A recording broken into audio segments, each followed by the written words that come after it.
Hey everybody, it's the big guy Scott Ferrara. It's Mike the Grand Poobah Perazini, and we are here. It is week number 4 MLR. Mikey's drinking an adult beverage. Love it. Um, Yep. before we get into today's action, we're going to preview New York's match against NOLA. They're down in NOLA.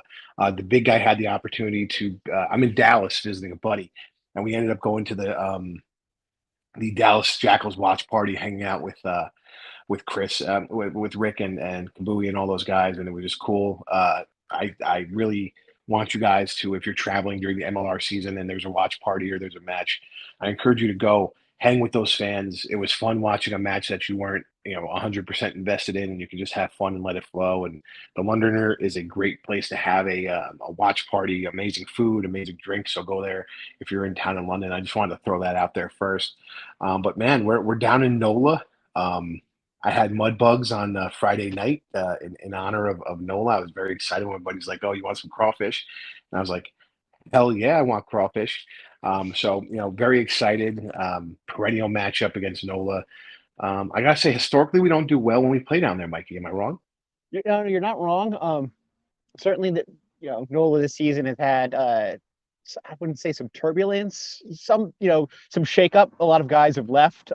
It's not the same Nola team that we've seen in the past, but certainly in the past, this Nola team, home and away has given us trouble. No matter where they are, seated in the standings, they always seem to give us, a little bit of trouble. And you know, hopefully we can change that around today. Yeah, I'm hoping we can change it around. I think the worst kind of opponent is playing somebody back into a corner. And Yeah. right now, Nola's backed into a corner, and even with a couple bonus points, they're like just off the bottom rung there. But besides Dallas with no wins and few bonus points, so it's always a dangerous opponent, and I think we're a little giddy. Like, let's be honest, we played Toronto, who was missing all of their fly halves, and beat them solidly. We played an OGDC team that was coming off a bye week and then traveling for their next match. And historically, teams don't play well off a bye week. We can look at we can look at New England, for example. New England balled out the first 2 weeks, and then the third week they have their bye week.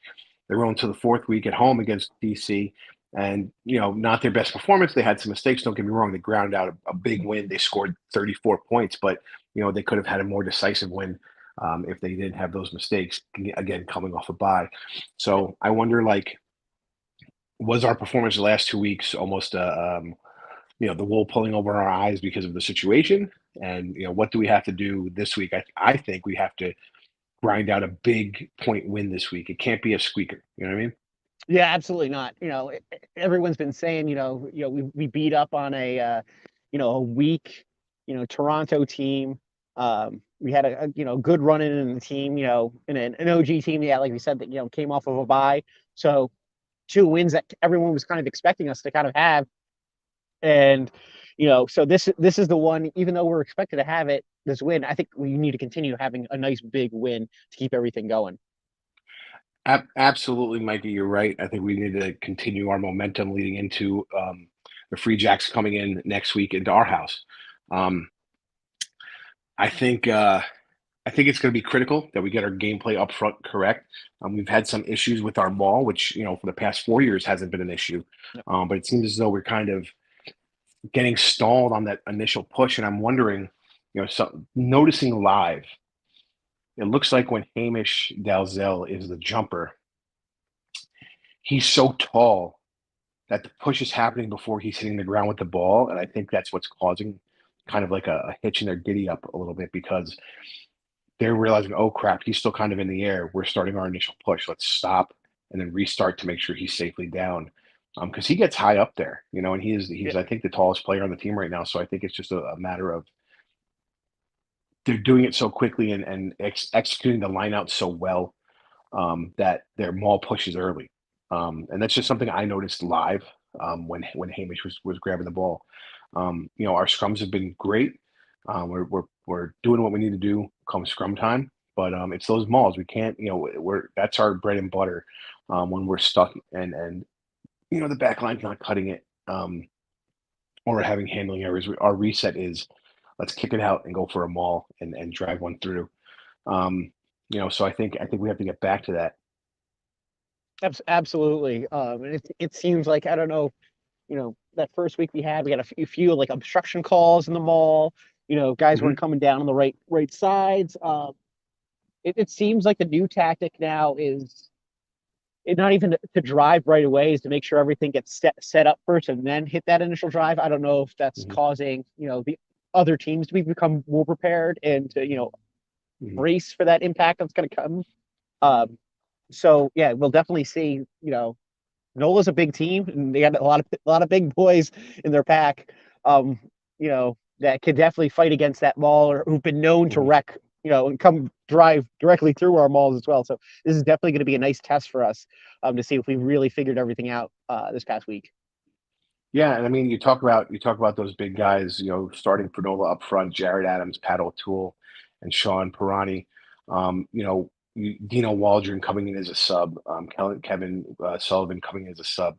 Um, they have Eric Howard as their hooker sub, and I got to be honest, those six guys, you talk about the engine room, like they're a legit engine room for those guys.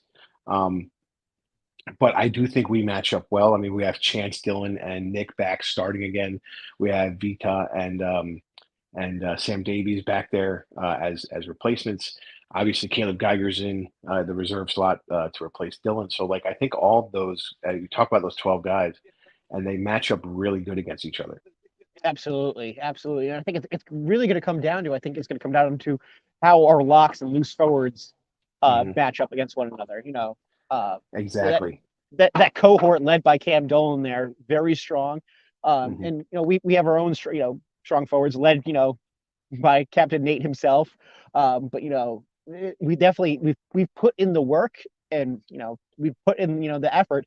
Is going to be able to see if we can continue to do that with our loose forwards. And you have to watch out too on the back end. Nola Gold, the wings being Dougie Fife and Harley Wheeler. Now Dougie Fife can play very well with the ball in hand, and Harley Wheeler can play with the ball in hand. The thing is, Dougie Fife also has a leg. You have to watch him because I could see him starting a run up, a wing or the fullback or whoever's back coming up, and all of a sudden he has an up and under that he's catching himself and running in for a try. Like that, that's not an impossibility. Now, So I think you have to be wary with Dougie Fife on that one. I think what we need to do is really um, make sure that Noah doesn't have possession, or if they have possession, it's in their own end deep, and we're punishing them for it. yeah, well, that seems like the one thing that we've been very, very consistent on, is we've been able to blitz and push back, and continue to make them fight for yards, and not giving up any ground when we need to. It's these weird, breaks, these crazy plays that end up happening where, that's where, you know yardage is gained against us, and then we eventually bend back and everything kind of Mhm. works again. We're firing up. So it's really, I think, punishment, punishment, punishment. Make them have to kick it away, uh, to like to Andrew Coe, and have Andrew Mhm. gain the yards for us as well. I think that's going to probably be part of the game plan for us today. So speaking of Andrew Cole, how about you round out the rest of the NOLA crew? I was, We could yeah. start with the locks and the loose forwards there. All right, let's see. So Cam Dolan, captain, Malcolm May, Tessamoni Tuawanga, and Tom Florence are the rounding out of your forwards. Luke Campbell, Rodney Iona, Dougie Fife, Jordan Jackson Hope, JP2 plus C, Harley Wheeler, and Jordan Trainer are your backs. And then Eric Howard, Kevin Sullivan, Dino Waldron, Billy Stewart, Kakori, Devin Short, Damian Stevens, and Ross Depper-Schmidt are rounding out your bench for uh, the NOLA Gold today. And then for Rugby New York, Chance, Dylan, Nick are your front three. Nate Brakely, Hamish are your locks. Brad Tucker, Brendan O'Connor, Kara Pryor, your loose forwards. Connor Buckley is 9. Sam Windsor at 10. Ed Fidow, Jason Emery, Taylor Walden, Fossey, and Andrew Coe are your backs. As for our bench, it's Caleb, Tevatia Langi, Sam Davies, Charlie Hewitt, Pago Hayani, Eamon Matthews, Quinn Waddy, and John Powers rounding out our bench. So pretty solid teams, both on paper. It's gonna, let's be honest, going into this season, everyone was saying, hey, Nolan's trying to make a statement. Yeah, they lost a few players, Mhm. including the how would I put this? The instigator in chief himself, Juan Capiello, who always seemed to show up to games and always seemed to get under his skin. So I'm happy that he's not part of the NOLA crew this year, because he Mhm. always seemed to get under our skin. Uh, but definitely, on paper, this NOLA team is good. They shouldn't be where they are. There's something else probably happening. Who knows what it is? But we really have to bring it today. Absolutely. We got about 5 minutes before kickoff, so we're just going to round it out here. Mikey, what do you got for an over and under in your score line? Ooh, I'm gonna say over 35 total score in Rugby New York by 5. I've learned if I go high on score, we end up terrible things happen, and so I'm gonna go low score and hope for a high score. So I'm gonna say, yeah, Rugby New York by 5, 30 over 35 combined score. Yeah, I'm going to go with the Ironworkers -10, and my thing is I think the Ironworkers are going to be up by 5 going into the late minutes, and then Nola's going to have to scramble and kind of do some things that are out of the ordinary for them to try and catch up. Maybe they're in their own end, and then all of a sudden New York gets like a bounced ball or an intercepted try and just kind of runs it right in, kind of at the death there. But I think it's going to be closer than we think. Like I said, Nola's a dangerous animal back to a corner. They're at home with their gold digger fans. It's a hard environment to play in, but it's also one of the things you have to step up and excel in when you want to execute your plays. But listen, I Absolutely. think. This is why we watch the game. This is why we're fans. And again, go watch at your local watering hole. Go check out, if you're at Stout NYC, if you're at the Pig and Whistle on 36, if wherever you're at, create your own watch party. Bring your friends. Have your friends by. My buddy that I'm visiting in Dallas. This is really his first rugby thing ever to do, and he had a blast, even though the Dallas Jackals didn't get the result they wanted. He saw the camaraderie, he saw the friendship, he saw, everybody enjoying their time regardless of what was going on the pitch. So just go out there. That's how you grow the game, one fan at a time, baby. I'm the Yep. big guy. We got Mike the Grand Poobah Perazini over there. We'll see you guys on Thursday for the next break time. Catch you later. Go Ironworkers. See ya.